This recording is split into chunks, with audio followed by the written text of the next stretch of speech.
Kung wala nang ganap ang pagmamahal, ay di na kailangan pang dalawang puso'y magkasama. Kung wala nang tamis sa damdamin ng pag-ibig, ay hayaan ng puso ay mag-isa. Bakit nga ba iisipin ng sasabihin ng iba, gayong hindi siya ang nagdurusa? May bukas pang naghihintay sa pag-ibig na kapwa kay lamig. Kapag wala na ang lambing na dati nag-aalab sa init, kapag ang puso ay napagod na at wala na ang pananabik, hindi ba't mabuting magkawalay? Puso sa iba'y dapat ialay, pagkat wala ng pag-ibig na naghihintay.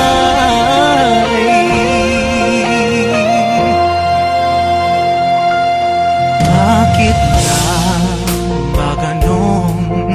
Puso ay kahirapin sang turuan, di malaman, di maintindihan. Kung wala nang ganap ang nadarama sa puso, ay tama lang na kapwa'y lumaya na. Bakit nga ba iisipin na sasabihin ng iba, gayong hindi siya ang nagdurusa? May bukas pang naghihintay sa pag-ibig na kapwa kay lamig. Kapag wala na ang lambing na dati nag-aalab sa init, kapag ang puso ay napagod na at wala na ang pananabik, hindi ba't mabuting magkawalay? Puso sa iba'y dapat ialay, pagkat wala ng pag-ibig na naghihintay.